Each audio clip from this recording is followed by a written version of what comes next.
Okay, guys. So I tried effortlessly to create the YouTube link so that this video can reach out to you. But regardless, I'm just going to make sure that I record. I'll do the recording, then I'll send it to you in a very small file.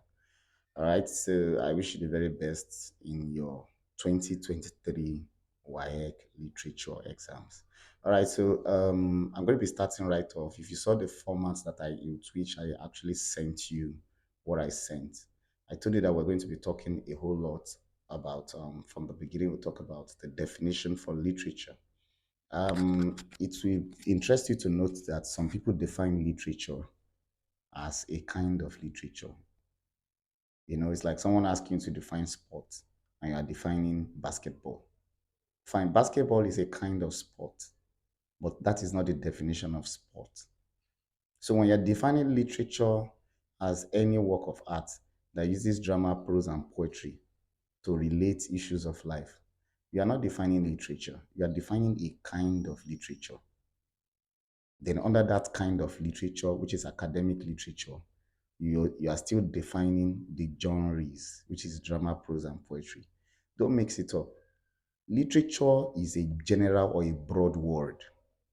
It talks about all the prints, non-prints, the audio, the video, signs, symbols, everything that could be written, that could be seen with the naked eye, that could be processed or interpreted and explained.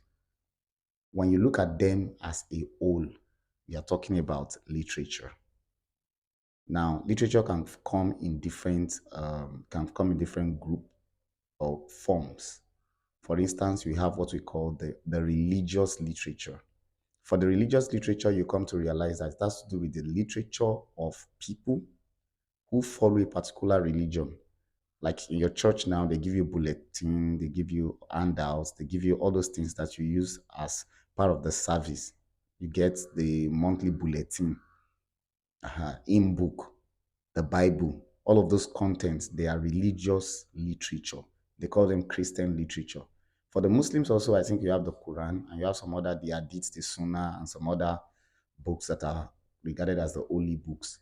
And this cuts across every religion. It is written. Then any design or drawing in your church that is on the wall or anything, they still belong to the category of religious literature. So this is a form or a grouping under the broad word literature. Of course, apart from that, we have academic literature, which I've explained before. And under the academic literature, it can be divided, it can even be broken down into the arts, the science, and the commercial. So under the arts, we have literature as it were, where you study drama, prose, and poetry. Under the commercial, we have the textbooks, we have all the journals, we have the balance sheet, we have all of those things. Those are literature, like groups and forms. So when you're defining literature is the general overview of all the printed documents, non-printed documents, audio expression, video expression, or the visual expression, symbols, signs, anything that can be seen with the naked eye, that could be interpreted, that could be heard, and could be interpreted. That is what we call what? Literature. Please do not forget. Now, how about literature in English? And how is literature in English different from English literature? Literature in English means writing literature in your own language and then translating it into English, but not changing the names of the people in your language and in your culture. That is literature in English. So let me give you an example. Lion and the Jewel by Wole Soyinka is literature in English. Why? You understand that Wole Soyinka, listen to his name, he has a culture, and that culture is the Yoruba culture. And you discover that Lion and the Jewel is actually a Yoruba literature because it carries Yoruba names, carries Yoruba culture, carries Yoruba location, and so on and so forth. Do you get that? That is for Lion and the Jewel. But if you had written that book in Yoruba language, how many people do you think the story will reach out to? Even within Nigeria here, it will just reach out to Yorubas. And even the Yorubas self, how many of them can read and write directly Yoruba? I am Yoruba. I can't say emphatically that I can read excellently well or distinctively well in Yoruba. So as a result, he has to make that literature in English. So you will have to write it in English, but what will make you know that it's a Yoruba literature or it is literature in English is that he has converted, instead of using all the words in his own language, he only retained the names, the culture, the practices, the view, the ideas. He restrained it to his culture, then he used English to express everything. So literature in English means converting a work of art from its original local dialect into English without throwing away the names, the location, the places, and the culture that the story talks about. Now, what about English literature? English literature, on the other hand, has to do with the literature of people from England, or at least from the British colony, or people where originally their father and their mother, the original language is English. That particular type of literature is called English literature. So a good example is A Midsummer Night's Dream by William Shakespeare. You see that the writer, if you hear the name William Shakespeare, guy is Shakespeare way. Now my sister X. And because the guy today Shakespeare, now why my sister run. Sure you get. So English literature. William Shakespeare is an Englishman. If you read A Midsummer Night's Dream, you see they are talking about white people. It celebrates the white culture. It talks about values of the white people, talks about their society, mentions names. Another good example is Wuthering Heights by Emily Bronte. You can check, you discover that there's a mention of Liverpool, there's a mention of Yorkshire, the names Heathcliff, Catherine, Hindley, Edgar, Isabella, Joseph, Harrington. You know, when you look at those names, you see that these are typical traditional names of the English people. So essentially, you should come to note that when the literature is written in English, the person that wrote it is an Englishman from England or is from any of the English speaking countries, and the story celebrates those people and uses their names and everything, then that work is an English literature. Now, having explained that, the next thing I'm going to be touching is literary appreciation. Take note that literary appreciation means a deliberate effort to pick up a work of art, maybe drama, prose, or poetry, whether the Bible, whether the Quran, you pick it up and you try to analyze the message you got from it, like your own understanding, you try to analyze it.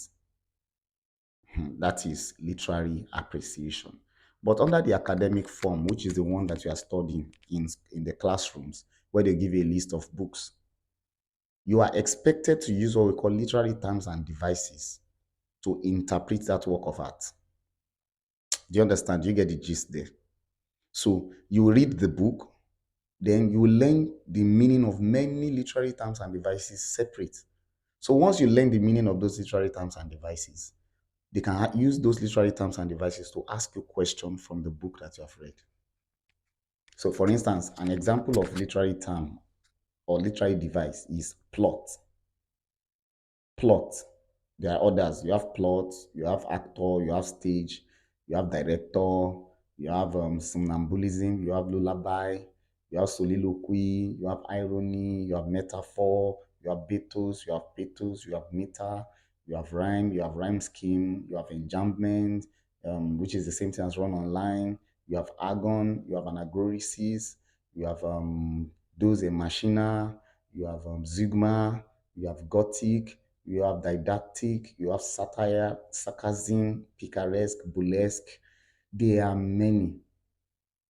So you will need to read them, know their meanings, know the examples that best fit them, including the figures of speech, like your simile, metaphor, irony, hyperbole, synecdoche, metonymy, paradox, oxymoron, personification, onomatopoeia, anthropomorphism, and so on and so forth.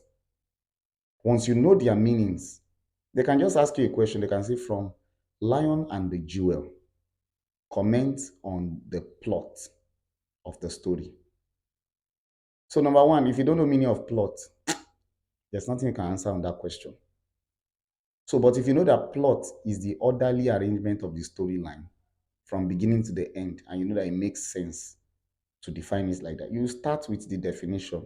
So if you want to answer a question of that nature, you say, okay, if I'm to talk about the plot of Lion and the Jewel by Wole Soyinka, I have to first define what a plot is.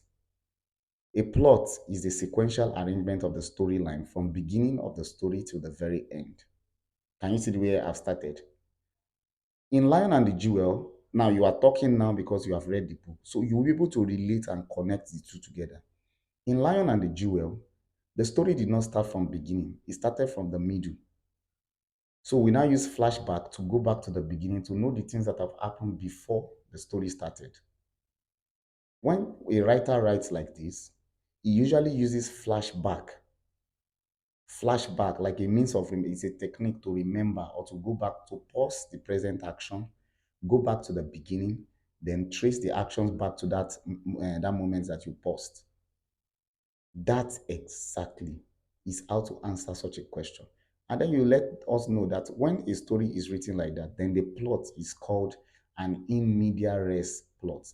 In media res plot. That is IN, we put dash or hyphen. Media, MEDIA, we put dash or you put hyphen. Then res, RES. In media res. Can you see that? So it means you need knowledge of literary devices and literary terms, plus the book that they have given to you. That is how they'll frame the question. They'll use the two of them together. And that is the best way for you to answer a question of that nature in the exam hall. So you don't want to miss or you want to mix it up. You want to have a concise knowledge of everything before you proceed to answering questions in the exam hall. So with that being said, I will not say that you should also understand that in the exam, maybe from questions 1 to 20, your first 20 questions will be based on literary terms and devices. All those terminologies that I've mentioned earlier on, they can just tell you that a work of art that talks about scary location, uses ghosts, the appearance and disappearance of ghosts like Wuthering Heights, is what we call dash. The answer is gothic. So they just test your knowledge on the definition of literary terms and devices to your first 20 questions. Then you get another set of questions on unseen prose and unseen poetry. They just bring a short story and they ask you questions. What is the mood of the writer? What is the tone? How can you describe the writer? The prevalent theme. Theme means the central message. Very simple things. Something that you are reading and you can see.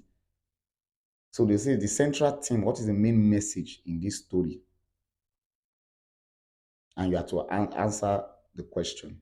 So it's very important that you take note of what I've just said because it is that which will actually help you to answering questions in the exam hall.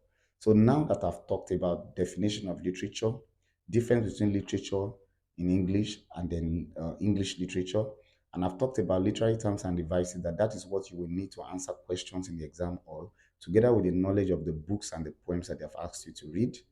Then it is time for us now to visit those books, those poems together, one after the other, so that we can analyze them using the right approach. My name once again is Femi Michaels, aka Celebrity Teacher. Thank you for hanging around. Thank you for sticking around to the end. Now let's move ahead and analyze those work of art one after the other.